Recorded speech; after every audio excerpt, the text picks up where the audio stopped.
Minister of State Desmond Tan.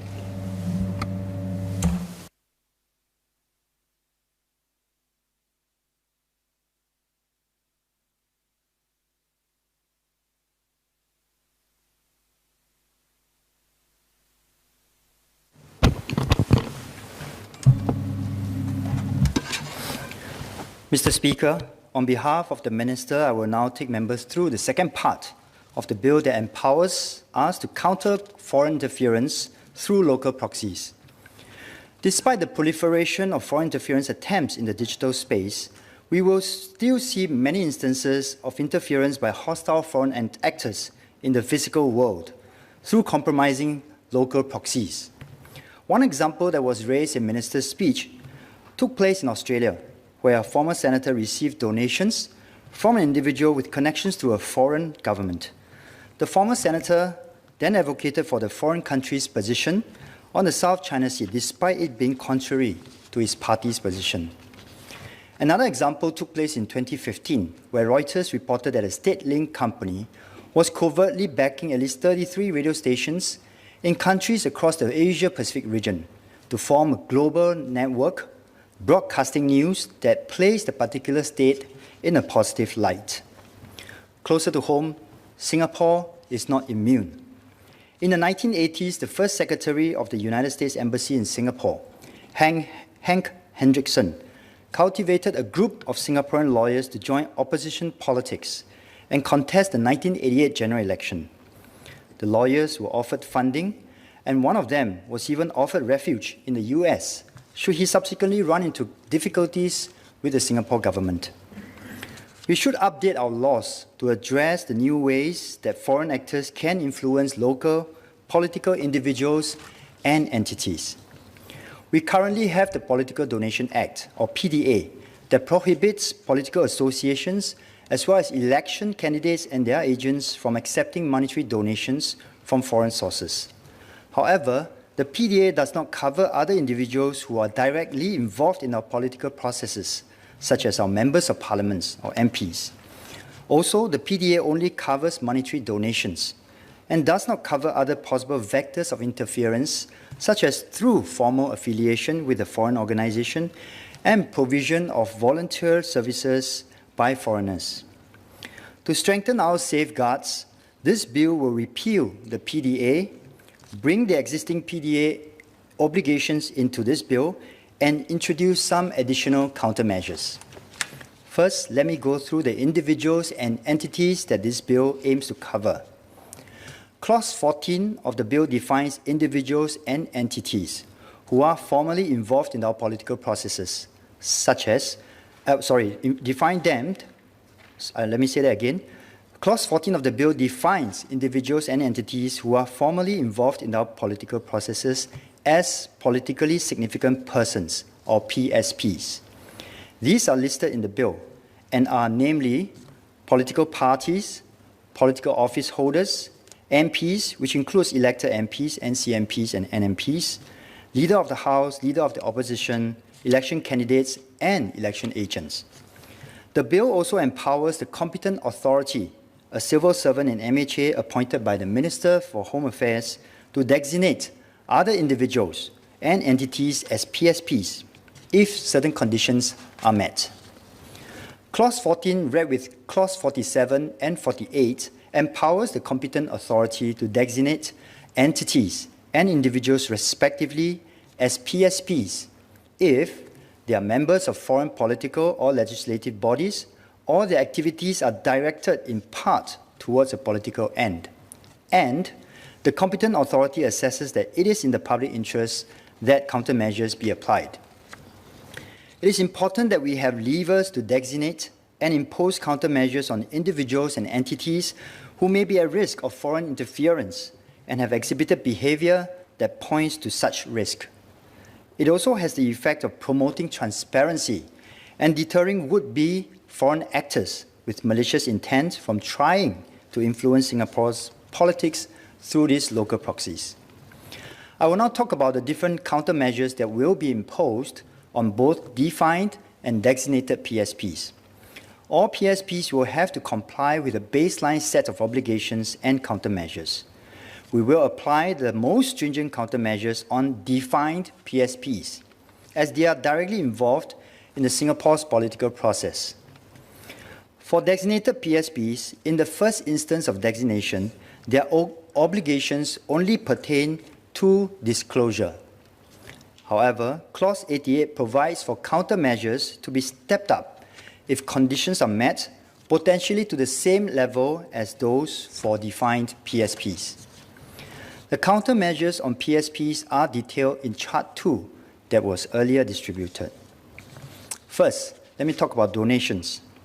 Clauses 62 to 65 require all PSPs, both defined and designated, to disclose donations to competent authority. Donations need to be disclosed if they are $10,000 or more. Smaller donations from the same donor that, when aggregated during the same reporting period, amounts to $10,000 or more, also have to be disclosed. Donations that need to be disclosed do not only cover those that are made in cash. Clause 51 articulates the types of donations that the bill will cover, including donations made in kind or the provision of goods and services for a fee below the fair market value. That said, the bill does not cover all kinds of donations, only donations that are directed wholly or in part toward a political end. The disclosure requirements do not cover personal gifts, for example, as the intent of the bill is to safeguard against foreign interference in our domestic politics. Certain other donations of gifts may be handled by other laws. Defined PSPs are subject to more stringent donation controls. For example, defined PSPs are prohibited from receiving donations from impermissible donors, such as foreign donors and Singaporean donors below the age of 21 years old. They are not allowed to receive $5,000 or more of anonymous donations, and they are required to maintain a dedicated bank account to hold their political donations. Designated PSP are not subject to these restrictions at the onset of designation. Members will see from the annex that most of these requirements already exist in PDA today. Influence can also come through volunteers apart from donations. Clause 56 prohibits defined PSPs from accepting volunteer labor or services from foreigners. The bill is not concerned with all types of voluntary services and only prohibits defined PSPs from accepting voluntary services that relate specifically to the duties and responsibilities of the PSPs in question. For instance, an MP cannot allow foreigners to volunteer at a Meet the People session or any other program they are organized by the political parties. For designated PSP, there is no prohibition on foreign volunteers in the first instance. However, if there is an increased risk of foreign interference, Clause 85 2b, read with Clause 88, empowers the competent authority to require that the designated PSP report voluntary labor and services that are rendered by foreigners. Next, disclosure requirements on foreign affiliations. The bill does not cover all kinds of affiliations. For example, personal friendships or co-workers are not covered by the bill. The bill does not restrict association with a foreigner and is not intended to reduce foreign partnerships or businesses. An example of what the bill is concerned with is foreign affiliations where the foreign principals are in the position of control over the PSP and the PSP is taking direct instructions from the foreign principal. For example, being an employee of a foreign company will be one such arrangement that will need to be disclosed if you are a PSP. These reportable arrangements are defined in Clause 78. If there is an increased risk of foreign interference, Clause 84, read with Clause 88, empowers the competent authority to require the PSP to terminate its foreign affiliations. Clauses 78.3 and 78.4 will require defined and designated PSPs individuals to declare if they have been granted migration benefits by a foreign country. Examples of migration benefits will include a foreign passport, travel identification documents, an entitlement, privilege, or status to work or reside in a foreign country, or an honorary citizenship. The purpose of this declaration is simply for transparency. There will be no stepped-up countermeasures to prohibit the acceptance of migration benefits. Next, on leadership and membership. The Societies Act already disallows foreigners from being members of political parties, and this will continue. Designated politically significant entities, or PSEs, in the first instance are not prohibited from appointing foreigners to leadership positions or accepting foreign memberships. If there is an increased risk of foreign interference, Clause 83, read with Clause 88, empowers the competent authority to prohibit the PSE from accepting foreigners or as members or appointing them as responsible officers within the entity. There may be instances where the government will need to act even before we designate an individual or organization as PSPs. The bill provides for countermeasures in two of such cases. First, foreign states may attempt to cultivate Singapore citizens to influence our domestic politics through their involvement in foreign political and legislative bodies. Examples of these would be a foreign political party or political advisory body. Clause 79 will require Singapore citizens to declare their involvement in foreign political or legislative bodies.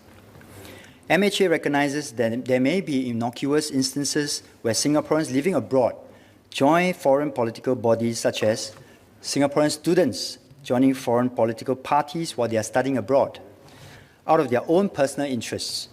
However, this can nonetheless still pose a threat. As such, Singaporeans may be cultivated, approached, or influenced, even unknowingly, and subsequently made use of to affect our local politics. As such, it is necessary to require them to disclose their involvement in such bodies for transparency purposes. Second, based on our experience of seeing foreign writers masquerading as local writers in penning articles relating to Singaporean political matters, we felt that it was important for Singaporeans to be aware of the origin of such articles and perspectives. If there is an increased risk of foreign interference, clauses 80 to 82 will allow the competent authority to issue a transparency directive to direct any newspaper, media outlet, which includes online media, or any defined or designated PSP that publishes matters on political issues relating to Singapore, to disclose the particulars of any foreign author or foreign principal for whom or at whose direction the article or program is published, if the article or program is a political matter concerning Singapore. To be clear, this will only apply to entities that are issued with the transparency directives. There is no fixed expiry date for the designation and countermeasures imposed on PSPs. This approach is the same as that under the PDA. But the process is transparent when we designate PSPs. Clause 49 of the bill states that when we designate a politically significant person or entity, the competent authority must, without delay, give the individual or entity notice of the designation. Moreover, if a PSP wishes to challenge its designation for the stepped-up countermeasures imposed on it, it may submit an application for the competent authority's reconsideration or an appeal to the Minister for Home Affairs. Clause 102 allows the Minister to consult an advisory body before arriving at a determination on the merits of the appeal. Unless a Singaporean or entity is acting on foreign agent or working with foreigners to affect our public interests, they will not be covered. Academic research, business partnerships, creative collaborations, cultural exchanges, such interactions will not be designated. An employee working for an American tech firm that is openly advocating for American technology as part of their business will not be designated, as there is no public interest in doing so. It is also not within the bill's intent to prevent local NGOs from freely working with foreign businesses on their corporate social responsibility projects. The bill also does not seek to stop businesses and organizations from building overseas partnership or soliciting for overseas business, networking with foreigners, going to conferences or seminars, or engaging in cultural exchanges. These type of activities and dealings will not be constrained in any way by the proposed bill. It will be business as usual as we know it for the vast majority of Singaporeans and residents in Singapore. Allow me to give an example of how the PSP measures will apply. Let's take a case of Singapore registered entity which has been actively commenting on Singapore's politics in advocating a potentially divisive social issues. The competent authority has reason to believe that the entity may be receiving support from a foreign state-linked agency. This entity may be designated by the competent authority as a PSE. To ensure transparency of its activities, the PSE will have to submit donation and foreign affiliation disclosures in the very first instance. This is in fact less stringent than the PDA of today. Under the PDA, if an entity is designated as a political association, the controls are the same as those imposed on a political party. This includes not being allowed to receive foreign funding and a cap on anonymous donations. If the competent authority assesses that there is a heightened threat of foreign interference, the PSE may be issued with stepped-up countermeasures. For example, if PSE is suspected to be receiving funding from foreign agency to organize a petition against the government calling for an exchange or change in our laws on the issue that the group is advocating for, the competent authority may issue a directive prohibiting the PSE from receiving foreign donations. If the PSE is affiliated with a foreign group which is suspected to be taking instructions from a foreign state, the competent authority may direct the PSE to end its affiliation with a foreign group. The PSE has been publishing articles related to Singapore politics. It may also be issued with a transparency directive to disclose the nationalities of contributors of the articles. Finally, it is useful to highlight that a substantial portion of the bill that deals with local proxies was ported over from the PDA. Where it is new, it is meant to address the gaps. Our approach is also narrower than the Australian or the US approach. Mr. Speaker, allow me to now speak and conclude in Chinese. 议长先生，孙子兵法里头有一句话：攻心为上，攻城为下。这句话很好地说明了为什么我们需要防止外来干预法案或 FIGA。古代思想家已经警惕我们，除了要防备他人攻击我们的领土，更要防止他人攻克我们的心理范围。所谓不战而屈人之兵，善之善者也。也就是说，不必打仗也能够让他人屈服，这是最高明的兵法。用现在的话说呢，就是不发一颗子弹也能够赢得一场战争。我们不难找到实际上的例子，看看克里米亚。2014，克里米亚进行公投，决定是否脱离乌克兰。当时的社会和网络舆论受到俄罗斯大量的影响，左右了人民的意识，影响了公投的结果。一个国家就此分裂。如果我们允许另外一个国家干涉我们的内政，新加坡或许会像克里米亚一样，因此而分裂，甚至是成为另一个强国的代理人。我们会失去自主权，变成别人的傀儡，这肯定不是我们所要的结果。人民行动党政府一向坚持的立场就是，新加坡的政治应该由新加坡人自己决定。我们绝对不允许外国或外人的干涉。然而，这谈何容易？